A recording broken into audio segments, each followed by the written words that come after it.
아, 오늘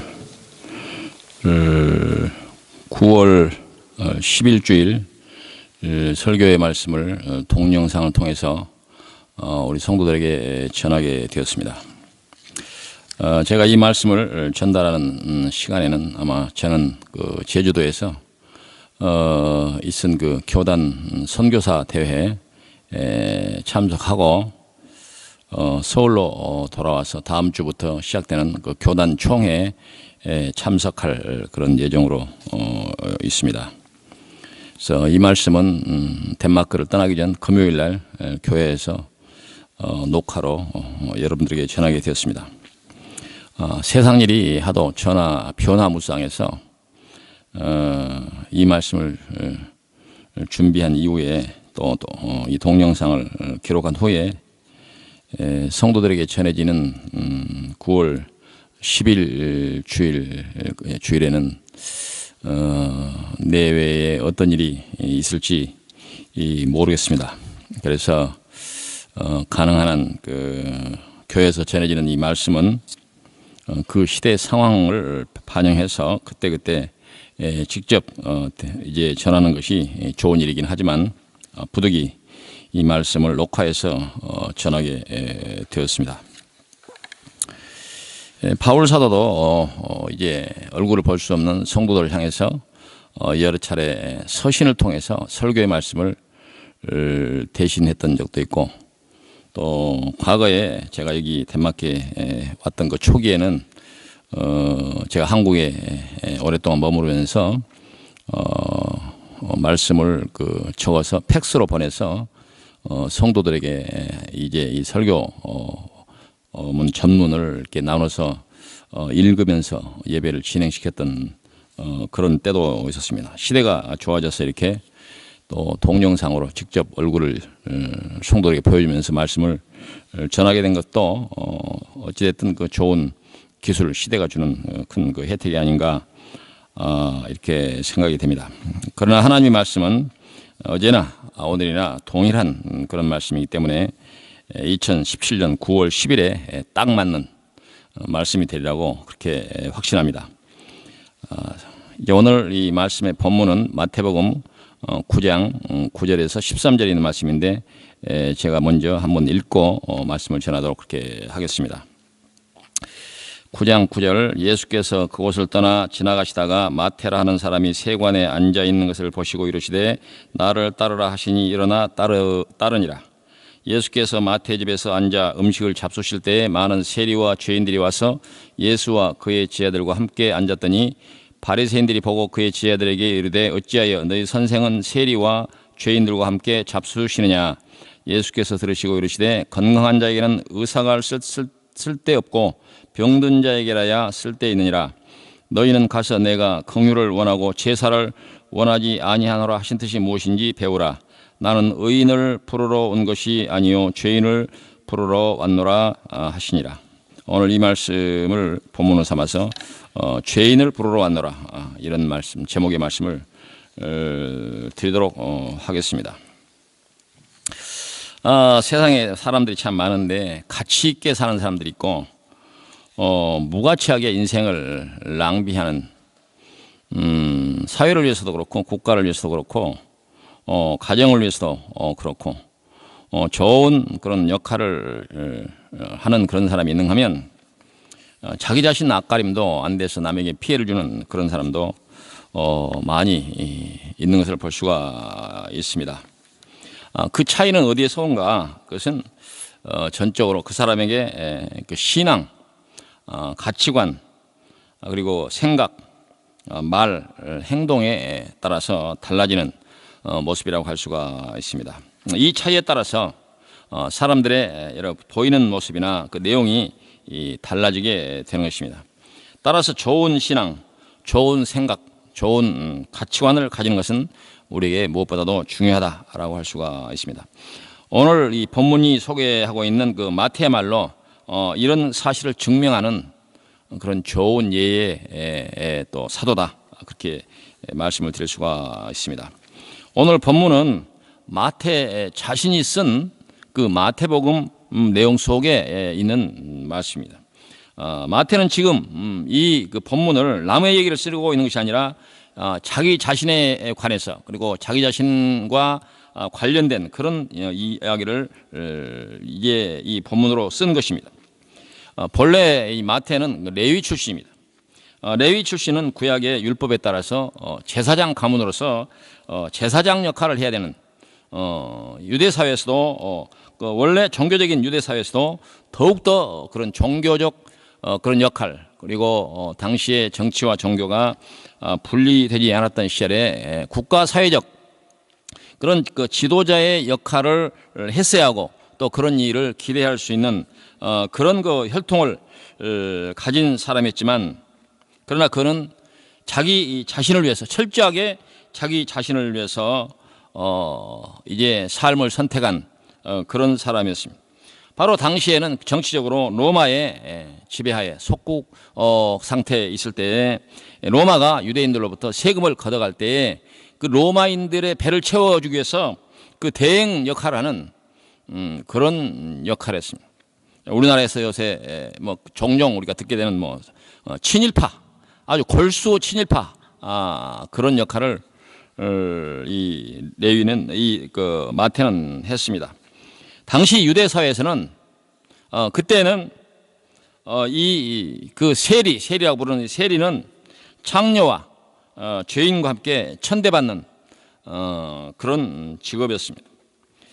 더더군다나 자기 민족 유대 민족들을 지배하고 있는 이제 로마를 위해서 충성을 다하고 자기 민족을 배신하고 그리고 자기 민족들을 수탈하고 자기의 입속을 채우는 이런 그 세리였던 마태야말로 국가를 배신하고 또 자기의 신앙을 배도하고 그리고 자기 이웃과 형제들을 배반한 그리고 자기 양심을 속인 사람이다. 그렇게 얘기할 수가 있습니다.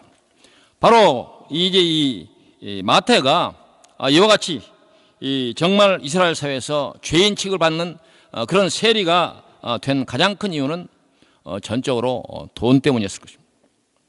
돈이라고 하는 것은 옛날이나 지금이나 사람들을 이롭게 하기도 하고 또 사람들을 추하게 하기도 하고 또 천길 낭떠러지로 떨어지게 하는 그런 마성, 독성이 있다고 할 수가 있습니다. 그래서 성경에도 돈을 사랑함이 일만하게 근원이라 이렇게 성경은 말하고 있습니다. 돈은 영혼과 인간의 양심을 마비시키고 민족을 배반하고 또 자기의 이웃들을 배신하는 그러한 독성이 있다. 최소한 이 마태의 경우를 볼 때 그렇다라고 할 수가 있습니다. 돈은 잘 사용하면 그것이 좋은 사람과 또 좋은 사회, 좋은 가정을 위해서 아름다운 그런 도구가 될 수가 있지만 돈을 이 마태와 같이 민족을 배반하는 일에 이렇게 그 일을 위해서 돈을 추구하는 그런 마태같이 된다고 한다면 인생은 정말 추한 죄인과 창녀와 죄인과 같은 그런 취급을 받을 수밖에 없을 것입니다. 마태는 바로 그런 사람이었습니다. 예수님을 만나기 전까지는 최소한 그는 그런 비천한 부끄러운 그런 모습의 사람이었습니다. 그러나 이 마태가 그의 그 심정을 그렇게 고백한 적은 별로 없지만 그가 그와 같은 역할을 하는 동안에 마음속에 갈등이 없었을 리가 없습니다. 그 사람도 사람인데 보통 사람도 그러할 것이지만 이 레위 지파로서 유대 사회에서 레위 지파가 차지하는 그 종교 사회적 또 국가적 그 위치를 생각할 때 레위 지파로서 민족을 배반하고 신앙을 배반하고 돈을 위해서 이런 죄인의 모습으로 세리가 되어서 돈을 위해서 산다고 하는 것이 그에게 갈등을 주는 번민의 밤을 보내게 하는 그런 일이었을 것이다. 그렇게 짐작하는데 무리가 없을 것입니다.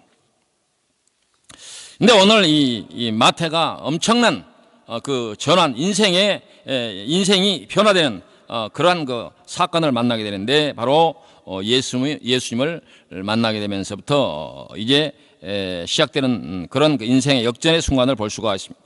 본문 첫물에 보니까 예수께서 그곳을 떠나 지나가시다가 마태라는 사람이 세관에 앉아 있는 것을 보시고 이르시되 나를 따르라 하시니 일어나 따르니라. 그 당시에 이제 예수님을 모르는 사람 없었습니다. 이미 이 말씀의 기록 이전에 예수님은 여러 곳에 갈릴리 주변에 이성 또 저마을 저고을을 넘나들으시면서 많은 사람들의 병을 고치고 또 귀신을 쫓아내고 또 풍랑을 잔잔하게 하시고 이런 이적과 기적을 많이 나타내시고 또 운신을 할 수 없는 많은 구름대 같은 사람들이 예수님을 따라다녔기 때문에 그와 같은 그 소문을 이 세리였던 마태가 모를 리가 없었을 것입니다. 그래서 이 세리도 마음 한구석에서 예수님을 만나고 싶은 마음이 없었다면 아마 거짓말일 것입니다. 그러나 그는 많은 사람들이 모이는 곳에 또 군중들이 모이는 곳에 이런 세리와 죄인들은 참여할 수가 없습니다. 자신이 돈을 위해서 부득이 나쁜 일을 하지만 아마 여러 사람 앞에 얼굴을 내밀면서 나타나는 것은 그에게 두려운 일이었습니다. 그래서 이제 이 마태는 아마 예수님의 소문을 들었어도 예수님을 만나러 선뜻 나갈 수 있는 그런 용기가 없었을 것입니다. 마태는 오늘 본문의 기록에서 이 자신이 쓴 기록에서 두 번에 걸쳐서 세리와 죄인이라고 하는 표현을 이제 연이어서 쓰고 그리고 또 죄인이라고 하는 표현이 오늘 이 짧은 본문 가운데서 세 번 나오는 것을 볼 수가 있습니다. 바로 여기서 세리와 죄인 이 모든 표현은 바로 자기 자신을 표현하는 그런 표현입니다. 그 자신 세리와 죄인이라고 하는 이와 같은 사실을 그 스스로 너무 인식을 잘하고 있었고 그와 같은 자기 자신의 처지와 형편이 죄인이라고 하는 자기는 죄인이다라고 하는 그런 인식을 갖고 있었다. 그렇게 우리가 보여지는 것입니다. 그런 그가 단순한 호기심이든지 다른 이유에서든지 예수님을 만나고 싶었을 것입니다. 그의 간절함은 아무 때라도 만날 수 있는 사람들이 예수님을 만났던 다른 사람들과는 달리 그는 만나고 싶어도 예수님을 만날 수 없는 그러한 처지에 있었습니다. 어쩌면 자기 자신의 처지가 불쌍하고 또 괴로워서 눈물을 흘렸을지도 모릅니다. 나는 죄인이다라는 그 말과 인식은 자기 자신의 그 감정에 흔들림이 없이 할 수 있는 그런 말이거나 그런 상태는 아닐 것입니다. 바로 이러한 인생의 낙오자 같은 처절한 그 고통, 번민에 나를 보내고 있는 이 마태에게 예수님께서 찾아오신 것입니다. 오늘 이 마태에게 예수님께서 찾아오신 것처럼 지금도 예수님은 세상의 모든 자기 자신의 고민을 안고 또 자기가 죄인이라고 하는 사실을 알든 모르든 모든 사람을 향해서 예수님은 이제 찾아오시는 것입니다. 요한복음 3장 20절에 보면 볼지어다 내가 문 밖에 서서 두드리노니 누구든지 내 음성을 듣고 문을 열면 내가 그에게로 들어가 그로 더불어 먹고 그는 나로 더불어 먹으리라. 이런 말씀이 있습니다. 그러므로 오늘 마태에게 찾아오신 예수님은 오늘 우리들에게도 오늘 이 시대에도 우리를 찾아오고 계신다고 하는 사실을 믿고 이제 이 말씀이 주문하는 것처럼 우리의 마음을 예수님을 향해서 활짝 열어야 할 것입니다. 예수님께서 마태에게 나를 따르라 그렇게 말씀하실 때 마태는 매우 담담하게 오늘 그 본문의 표현처럼 일어나 따르니라 이렇게 간단한 말로 매우 절제된 그 표현을 하고 있지만 그가 아무런 감정 없이 예수님께서 나를 따르라 하셨을 때 그가 일어나 따르게 되는 그런 과정 짧은 시간이든 긴 시간이든 그의 마음속에서 많은 생각이 있었을 것입니다. 근데 결과적으로 그는 예수님을 따라 나선 것입니다. 자기 자신의 직업을 바꾸는 것은 쉬운 일이 아닙니다. 더더욱 돈을 잘 버는 그러한 직위와 그런 직업을 버리는 것은 더욱더 이제 쉽지 않은 일 것입니다. 따라서 신분을 바꾸는 것도 쉬운 일이 아닙니다. 자기 자신이 누리고 있던 것을 포기하는 것이라고 하는 것은 참으로 어려운 일일 것입니다. 세리는 천민이었지만 그리고 죄인이었지만 부자였습니다. 그 부를 하루아침에 포기하는 일은 쉽지 않았을 것입니다. 갈등이 없을 수 없습니다. 그러나 그는 따라 나선 것입니다. 인생길에 있어서 결단이 필요할 때 결단할 수 있어야 됩니다. 그러나 많은 사람들이 결단이 필요할 때 미적거리거나 망설이거나 포기하는 그런 경우도 많이 있습니다. 그런 사람들에게 하나님께서 그에게 어떤 기회를 준다 한들, 자기 인생에게 역전의 기회가 있다 한들 미적거리고 망설이는 사람에게 무슨 희망이 있겠습니까? 대부분의 우리가 경험칙상으로 볼 때도 인생을 성공적으로 산 사람들은 결단을 해야 할 때 결단한 사람들이라고 할 수가 있습니다. 바로 이 마태는 예수님께서 그에게 나를 따르라 이렇게 얘기했을 때 결단하는 것을 미루거나 포기하지 않고 바로 일어섰습니다. 그리고 그는 예수님의 제자가 되었고 그는 신약 성경 첫 번째 복음서인 이 마태복음의 저자가 된 것입니다. 그의 인생, 그의 모든 것, 그의 신앙, 신분 모든 것이 바뀌는 순간이 바로 그에게 이 결단의 순간이었다고 할 수가 있습니다. 마태의 변신은 놀라운 것입니다.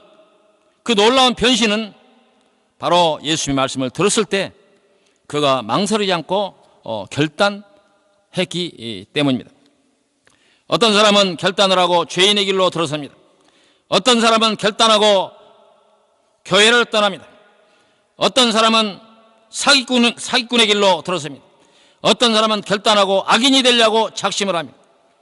그런 사람들이 우리 사회에 넘쳐납니다. 바로 그들이 결단하에 들어간 길은 죄인의 길입니다.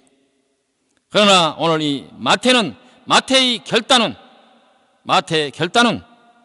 그의 인생의 역전은 바로 예수님의 제자가 되는 길을 선택했고, 그리고 이게 신앙 외적이거나 내적인 그런 역사 속에서 그는 마태복음의 저자가 되었어요.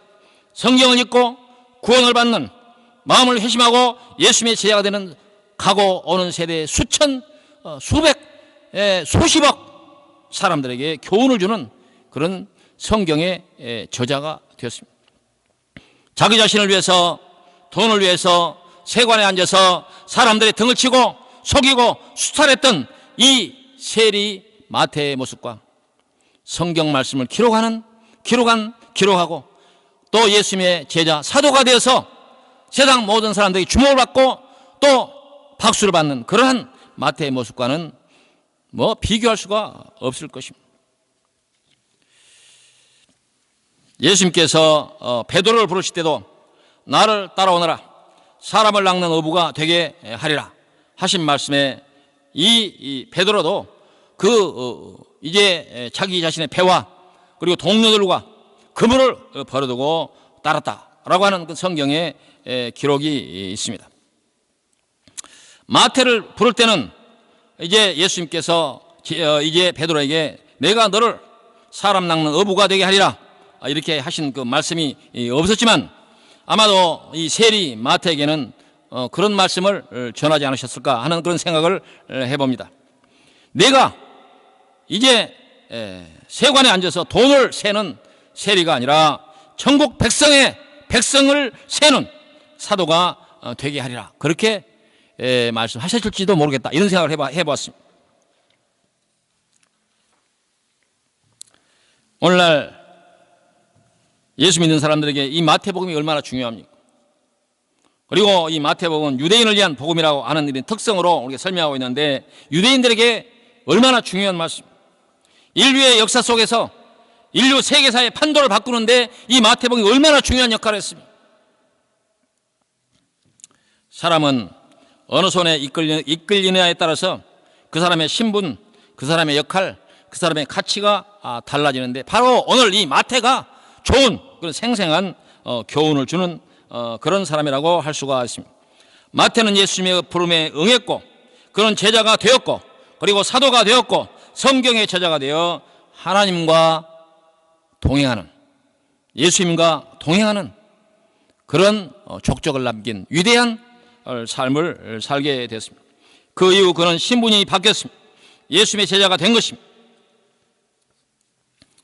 오늘 성경에 기록된 그 배경에 예수님께서 마태의 집에 가신 사실이 기록되어 있습니다.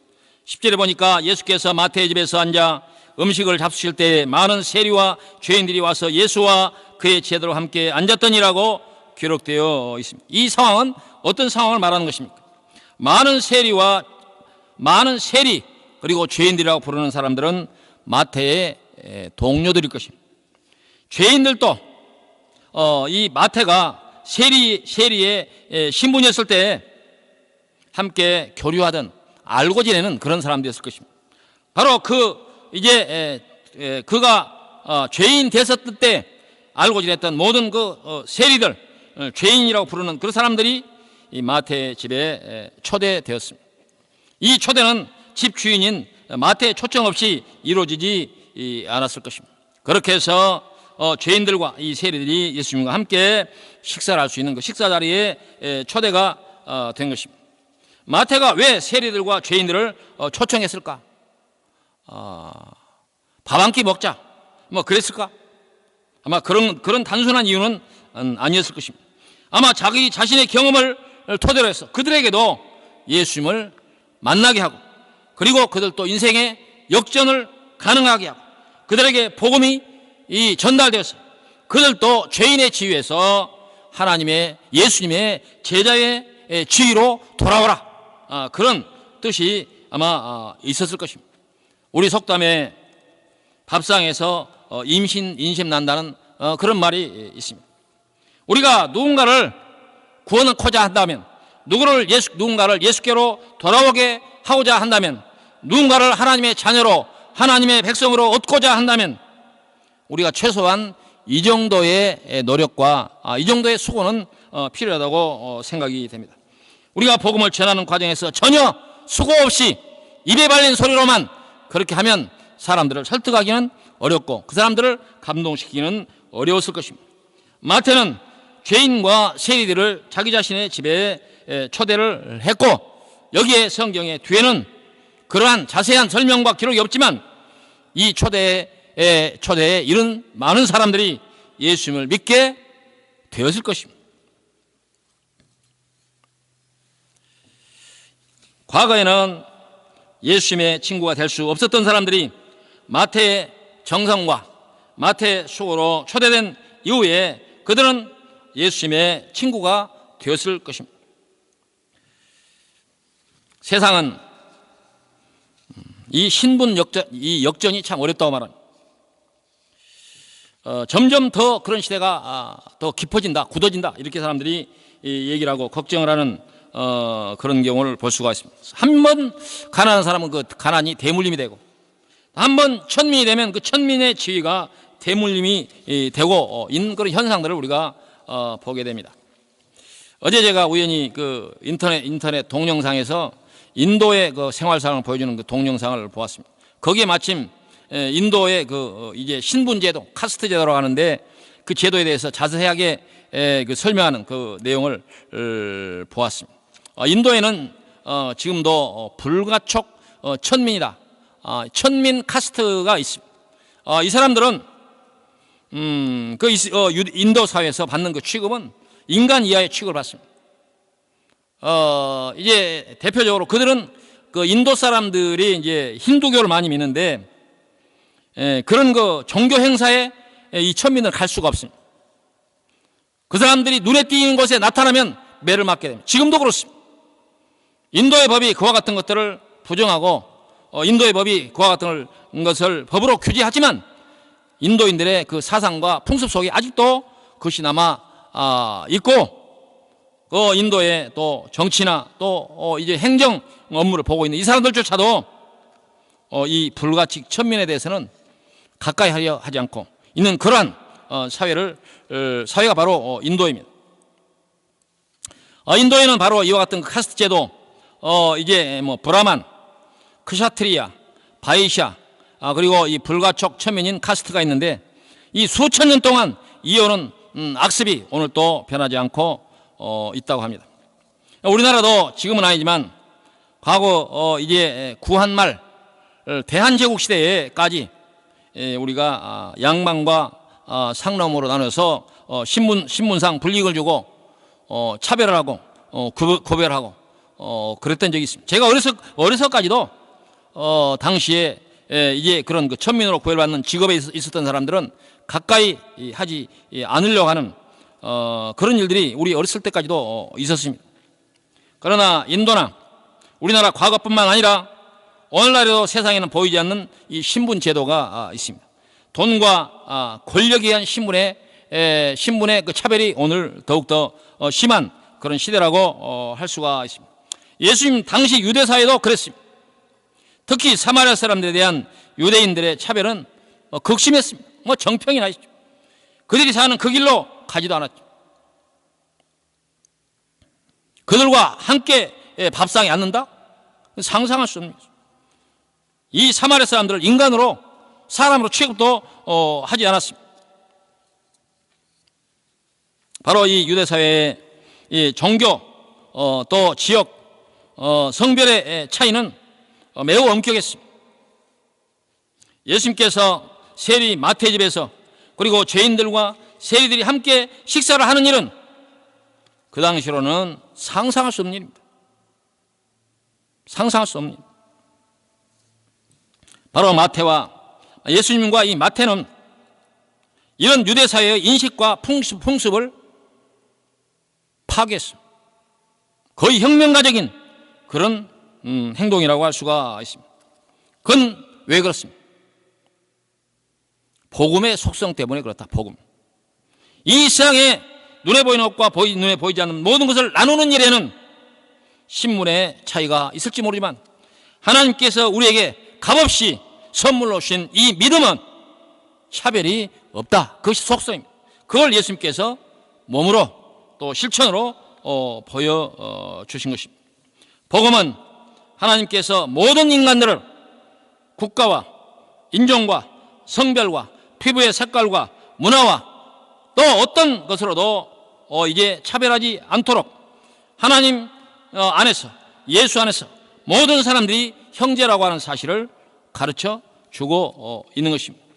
그러므로 예수 믿는 사람들도, 예수 믿는 사람들은 이런 예수님께서 보여주신 이제 신분, 이런 또 여러 가지 이유로 차별받는 이와 같은 그런 사회, 그런 인식, 또 풍습, 또 그런 그 시대에 이런 그 잘못된 관행들을 지향해서는 안 되며, 어찌됐든지 예수 믿는 사람들은 이 세상 사람들의 모든 사람들과 더불어서 또 화목하고 또 필요한 것을 나누고 또 함께 공유하고 그러한 태도를 가져야 됩니다.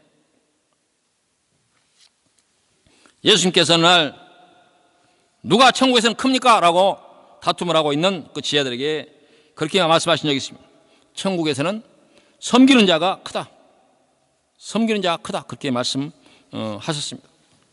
우리가 이 말씀을 너무 자주 들으니까 이 문제가 대수롭지 않게 가볍게 여겨질지 모르지만 세리로서 죄인 취급을 받았던 마태에게는 이 말씀은 정말 생명수와 같은 말씀이 될 것입니다. 그런데 거기에 돈과 권력과 또 이제 관습에 찌들어 있던 바리새인들, 종교적인 일에 누구보다도 이제 열심을 했다고 하는 이 자타가 공인하는 이 바리새인들이 이렇게 말합니다. 그의 제자들에게 이르되 어찌하여 너희 선생은 세리와 죄인들과 함께 잡수시느냐? 신앙심에 열심인, 율법에 철저한 이 바리새인들의 이야기입니다. 거짓과 허례와 탐욕으로 가득 찬 그들이 예수님을 향해서 또 예수님의 제자들 향해서 어찌하여 너희 선생은 세리와 죄인들과 함께 잡수시느냐 이렇게 얘기하고 있습니다. 우리 이런 경우를 적반하장이라고 하는 것입니다. 내 눈에 들보를 빼서 들보를 빼라 그렇게 하고 싶은 순간입니다. 우리는 누구도 남을 죄인이라고 손가락질해서는 안 됩니다. 왜냐? 우리 자신들이 죄인이기 때문이고 예수님께서 주신 그 은혜로 말미암아 구속의 그 십자가로 말미암아 우리도 구원을 받아서 하나님의 자녀가 되었기 때문에 우리는 누구도 다른 사람들을 세리랑 죄인이라고 하는 이유로 손가락질해서는 안 되는 것입니다. 누구도 어떤 이유로도 차별해서는 안 되는 것입니다. 이런 바리새인 두고 예수님께서 이렇게 말씀하십니다. 예수께서 들으시고 이르시되 건강한 자에게는 의사가 쓸데없고 병든 자에게라야 쓸데있느니라. 좀 길게 말씀했지만 쉽게 말하면 나는 죄인을 구원하러 왔다. 다른 말로 말하면 의인자연하는 사람들을 구원하러 온 것이 아니라 죄인임을 알고 고백하는 사람들을 위해서 왔다. 그런 말입니다. 그래서 예수님에게는 세리와 죄인들과 함께 앉아서 식사하는 일은 너무도 자연스러운 일이지만 그러나 그와 같은 복음을 이해하지 못했던 바리새인들은 그 일은 너무도 이상하고 용납할 수 없는 그런 일이었을 것입니다. 간혹 어떤 사람들은 교회 다니는 사람들, 예수 믿는 사람들 향해서 손가락질하면서 비난을 합니다. 물론 그런 비난받을 소지가 있다고는 보지만 누가 누구를 비난해야 할지 모르는 일입니다. 예수님은 가난한 자와 소외된 자, 억울한 자, 고아와 과부, 그리고 나그네, 그리고 죄인이라고 불리는 사람들의 친구로 오셨습니다. 그런데 오늘날 한국교회는 이런 모습을 잃어버렸습니다. 가난한 자들 위에 군림하고 억울한 자들 편이 아니라 힘 있는 자들, 돈 많은 자들, 권력 있는 자들의 편을 들고 나섰습니다. 정말 한국교회 큰일 났습니다. 정말 큰일 났습니다. 목사들 정신이 병이 들었어요. 장로들 정신이 병이 들었어요. 집사들 정신이 병이 들었어요. 성도들 정신이 병이 들었어요. 어떻게 가난하고 소외되고 억울한 사람들을 잘못됐다고 손가락질하며 그들을 비난할 수 있겠습니까? 그러나 오늘날 한국교회는 바리새인의 편에 섰습니다. 예수님을 향해서 어찌하여 너의 선생은 죄인과 세리들과 함께 식사하느냐 이렇게 비난하고 있는 모습이 바로 오늘 한국교회의 모습입니다. 큰일 났습니다. 예수님께서 이렇게 말씀하십니다. 너희는 가서 내가 긍휼을 원하고 제사를 원하지 아니하노라 하신 뜻이 무엇인지 배우라. 나는 의인을 부르러 온 것이 아니요 죄인을 부르러 왔노라 하시니라. 바로 이 말씀은 바리새인들과 오늘 한국 교회, 한국 성도들을 향해서 하신 말씀이라고 믿습니다. 오늘 한국 교회 종교의식은 세계 어디에 내어놔도 이제 비교할 수 없을 만큼 화려합니다. 과거에 종교 개혁 당시에 거부했던 교회 내 모든 화려한 이와 같은 치장들이 다시 교회 안에 들어오고 있습니다. 돈이 차고 넘쳐서 그렇습니다.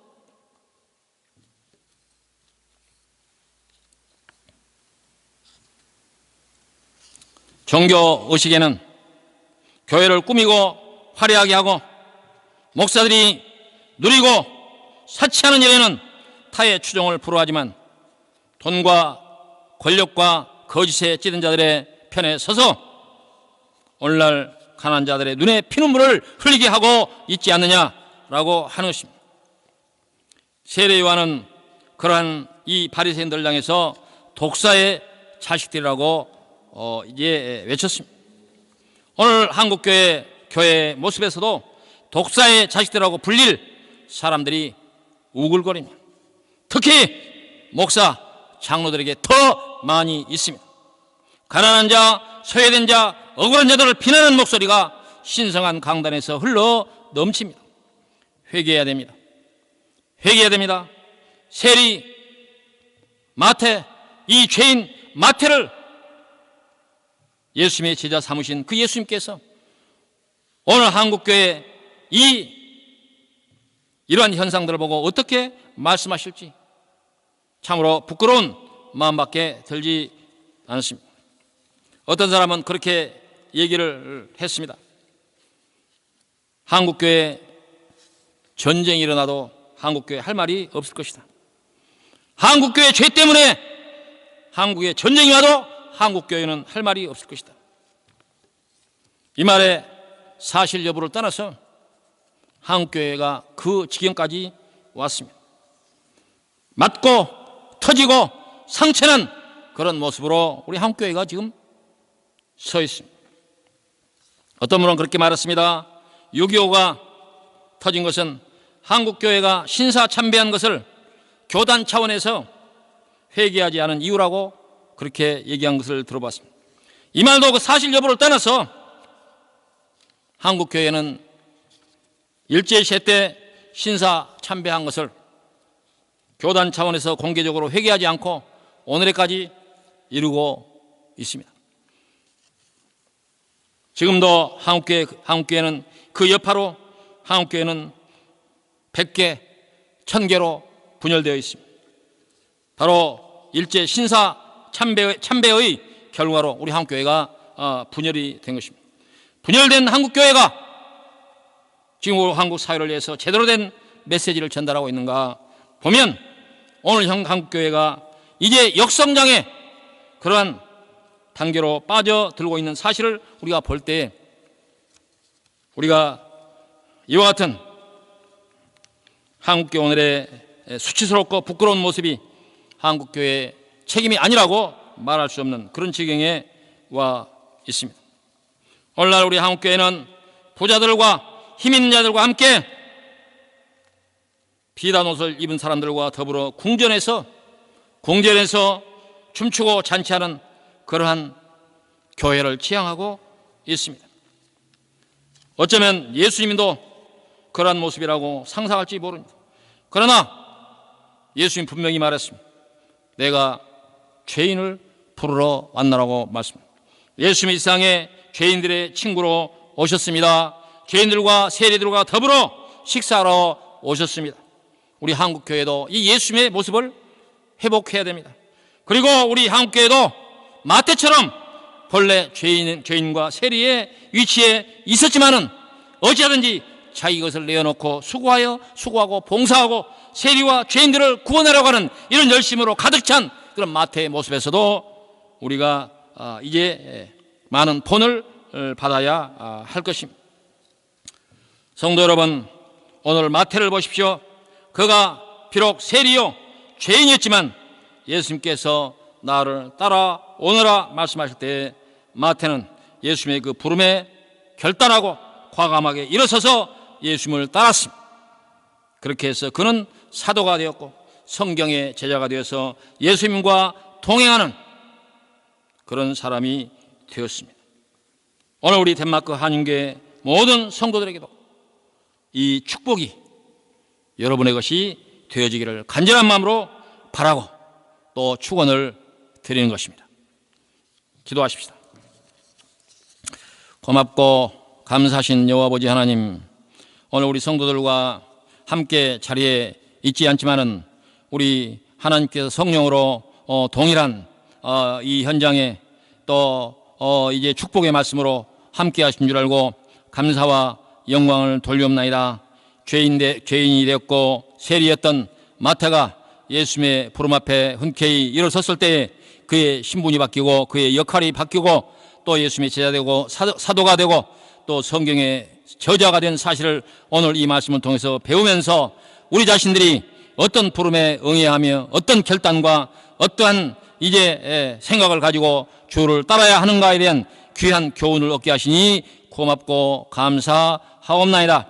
우리 덴마크 한인교회 모든 성도들이 이 마음으로 예수님의 부름에 응하려고 하는 그런 마음의 자세를 갖고 또 예수님께서 부르실 때 마음의 문을 활짝 열고 결단을 가지고 주를 따라서 일어설 수 있는 그러한 성도들 그리고 그러한 교회 될 수 있도록 축복하여 주시옵소서.